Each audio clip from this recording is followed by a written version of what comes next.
Assalamualaikum warahmatullahi wabarakatuh. Masih kembali lagi di channelnya Ayu Mufriani, di tempat yang sama, dengan jilbab yang sama, dan di konten yang masih membahas tentang mahasiswa.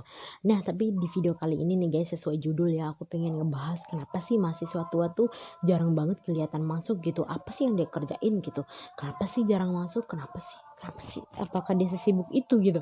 Jadi kayak kadang-kadang tuh ya adik-adik kelas tuh bingung kenapa sih kakak tingkat tuh jarang masuk kayak gitu-gitu lah. Nah, di video kali ini kalian bakalan ketemu jawabannya guys, kenapa gitu.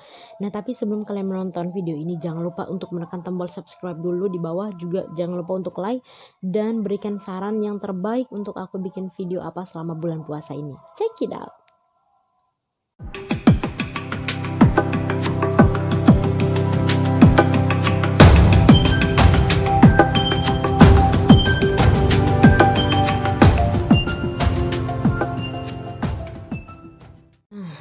Di hal yang pertama ini adalah aku harus kasih tahu kalian guys, kenapa kakak tingkat itu jarang masuk.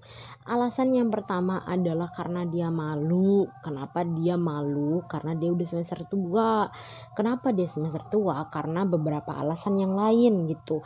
Nah, jadi kebanyakan kakak tingkat atau semester tua itu jarang masuk di kelas. Misalnya nih aku adik kelas, terus ada misalnya ada aku adik kelas, terus ada kakak semester tua, itu pasti jarang masuk. Kenapa sih? Yang pertama mungkin dia malu.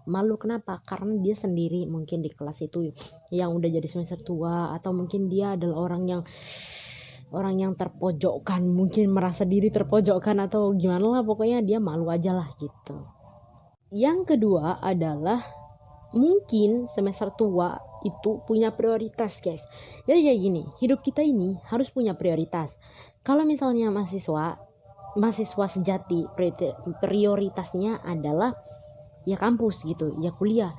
Tapi kalau mahasiswa yang berbisnis, prioritasnya sudah dibagi guys. Nanti apalagi kalau biasanya mahasiswa yang sudah berbisnis, itu biasanya prioritasnya bukan ngampus lagi, tapi sudah duit dan bisnisnya guys. Nanti kalian pasti bakalan ketemu mahasiswa tua yang enggak lulus tapi sudah punya bisnis di mana-mana, atau punya penghasilan yang besar, atau punya apa gitu. Jadi memang kadang-kadang mahasiswa tua tuh telatnya bukan karena apa gitu, tapi karena berbeda berbeda prioritas aja gitu. Jadi prioritasnya udah bukan ngampus lagi, karena menurut dia mungkin ijazah sudah tidak penting, karena yang dia pegang sudah punya bisnis mungkin, atau sudah punya something yang lain lah pokoknya. Jadi biasanya ada di perbedaan prioritas sih menurut aku. Yang ketiga adalah biasanya mahasiswa tua itu bermasalah dengan dosen. Ini yang harus kalian ketahui ya. Jadi mahasiswa tua itu bukannya bikin ulah guys, tapi nggak tahu kenapa ya pasti ada aja masalahnya sama dosen gitu. Jadi biasanya misalnya semester ini dia bermasalah sama dosen pengajarnya, jadi dia nggak masuk kan. Ternyata dia ngambil tahun depan lagi mata kuliah yang sama, ternyata yang ngajar masih dosen itu juga.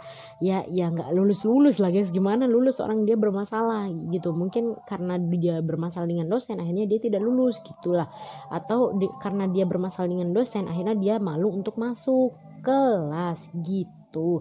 Jadi jangan jangan bernegatif thinking dulu ya, kenapa nggak masuk, kenapa. Terakhir adalah ini kemungkinan yang paling bisa mungkin aku tawarkan ke kalian. Mungkin adalah kenapa dia jarang masuk ya apalagi kalau nggak males gitu. Tapi tadi itu beberapa alasan yang aku berikan tadi adalah gambaran bahwa kalian tidak bisa mengambil dan memutuskan sebelah mata atau memandang sebelah mata kakak tingkat kalian yang telah lulus guys. Itu adalah suatu pelajaran. Jangan cuman kayak oh dia semester tua pasti males, pasti enggak kayak gitu, enggak semuanya kayak gitu. Pasti ada juga yang punya prioritas lain selain ngampus, atau punya sesuatu alasan lah pokoknya kenapa dia jarang masuk. Jadi kalian tidak boleh memandang dia sebelah mata. Nah, itu sekian dulu dari aku guys. Thank you for watching, thank you banget udah nonton video ini. Jangan lupa untuk subscribe, like, dan komen. Wassalamualaikum warahmatullahi wabarakatuh.